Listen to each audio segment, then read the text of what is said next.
Good morning, gamers. It is a great time to talk about Bloodborne Remastered because, of course, the internet is currently going crazy for a big fake leak. There is this leak that's sort of going all over the place talking about Bloodborne Remastered, and I feel like it stokes up a very interesting conversation piece. Bloodborne is still one of the most beloved PlayStation 4 games of all time, but the problem is, for better or for worse, it's an exclusive on very old hardware. Bloodborne came out 7 years ago at this point, and all these talks of a remaster, I feel like they shine a spotlight on an issue that needs to be solved.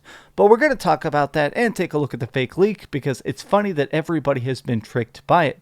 What's up, gamers? DreamcastGuy here. Now, before we actually dig into the news itself, let's do a quick thank you to the sponsor of this video, Surfshark.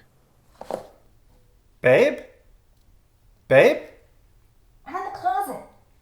What? I'm in the closet.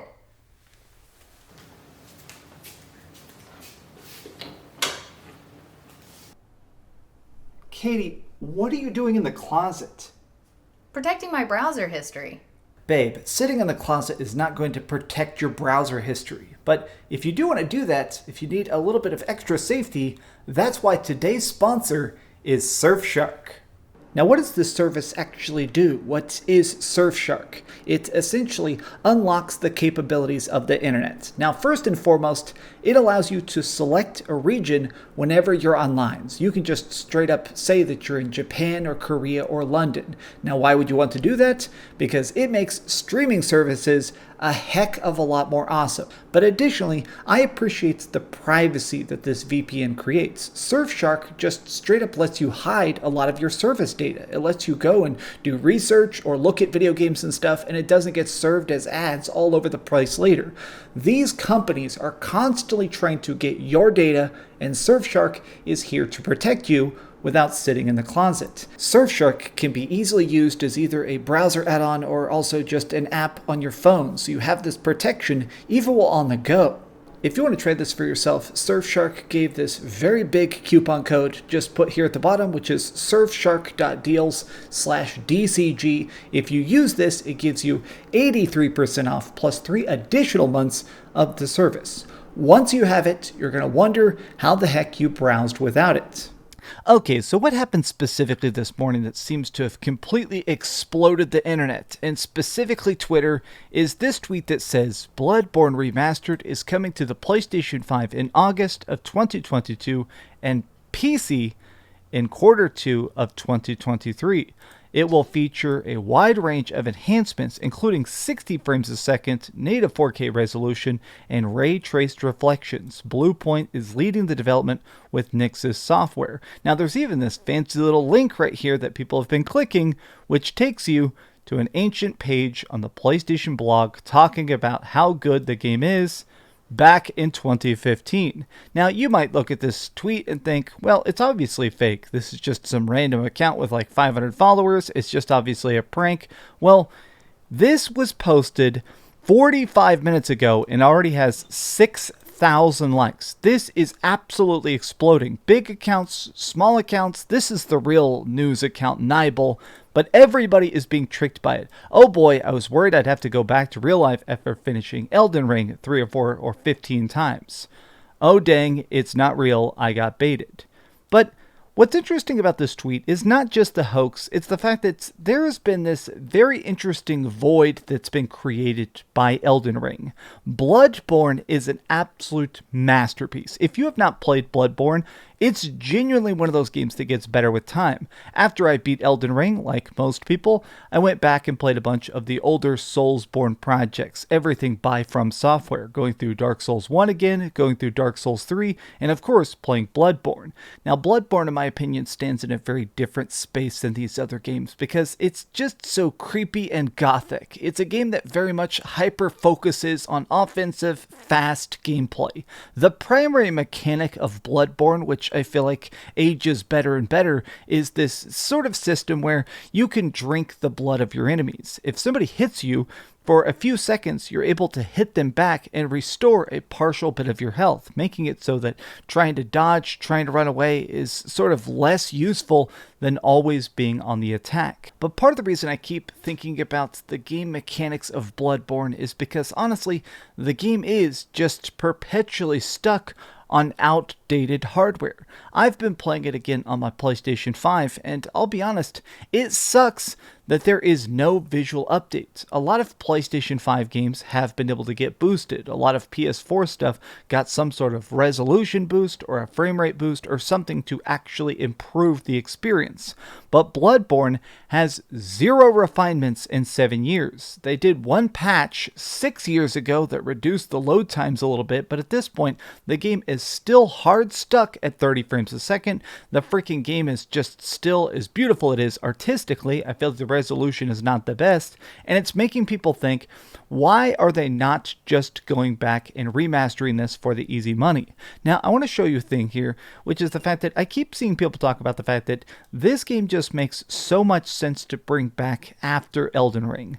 Things have changed. We're in a space now where Elden Ring, it's been the first genuinely super mass appealed game by From Software. Like, From Software games have sold well in the past, but think about all the people now that are picking this up for the first time ever, beating Father Gazagain, like beating these bosses, really exploring these maps, really getting a chance to explore Bloodborne after putting hundreds of hours into Elden Ring. And I feel like those people are probably in a bit of a weird spot, because even if you don't think that Elden Ring looks the best, even if you don't love the art style or you think that the frame rate is a little bit inconsistent, you have to admit that there is a great playability to Elden Ring that absolutely rocks. And of all the different Bloodborne and Soulsborne projects, I do feel like Bloodborne itself is closer to the Elden Ring experience, the vibe, that essence, that fun is what matters most.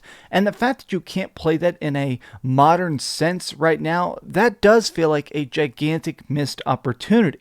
The mere fact that Elden Ring has already managed to sell 13.4 million copies is not only freaking staggering, it is incredibly impressive. It proves that there is a desire for games that are hard and fun and epic. And honestly, Bloodborne is that. In fact, I've even seen people trying to make what are essentially fan mods, going in and tinkering with the graphics, the filters, putting weird things where people are like decompiling it by taking the physical PlayStation 4 discs, putting it onto PCs and trying to see if they can unwind it. I've even seen some very glorious 60 frames a second mods that people have managed to get working, and the game looks great.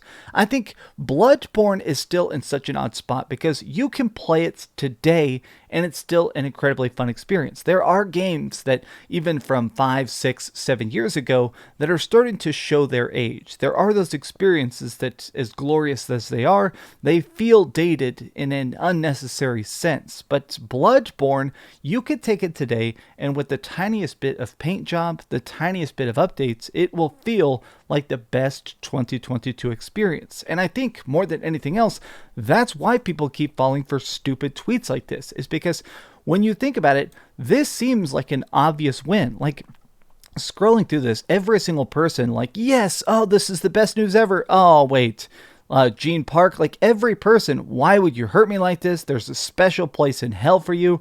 Hide the pain. Like, everybody is just replying because you cannot help but be stunned by the fact that there isn't a Bloodborne remaster.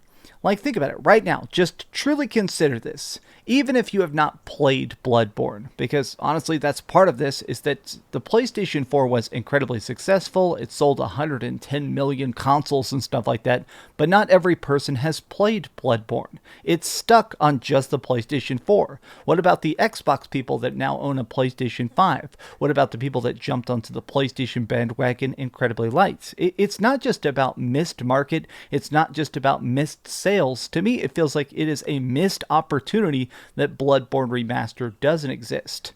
The reason these leaks just keep exploding, the reason these leaks seem so obviously real even though they're fake, is because Bloodborne Remaster needs to exist, and I'm going to go a step farther. I think it is going to exist. It is not a matter of when, it's if. They're going to do this. They're going to release Bloodborne Remaster eventually because it's just such an obvious slam dunk win.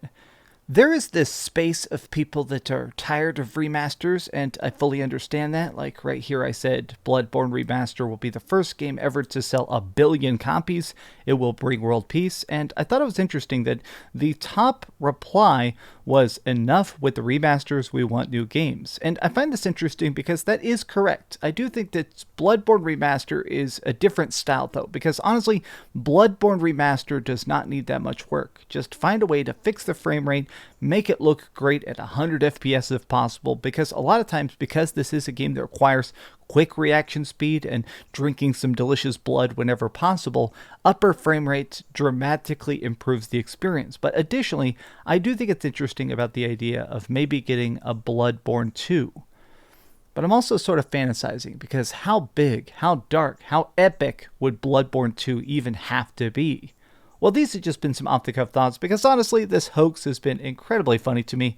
What do you guys think about this? Are you excited about the idea of whatever the next Elden Ring style project is going to be? Are you curious what freaking From Software is cooking up? Tell me your thoughts in the comments down below, and please, if you could do me a favor, like this video and subscribe if you haven't already, but keep dreaming. I don't know how I forgot to say keep dreaming. You guys rock. You guys rock. I'm going to go play Elden Ring. Actually, I'm still addicted to Pokemon. Thanks so much for watching that video. If you want to see something else, you can always click this link to see what I put up last, or, subscribe and see what's coming up next. Also, I promise that whatever I do, it'll try not to suck.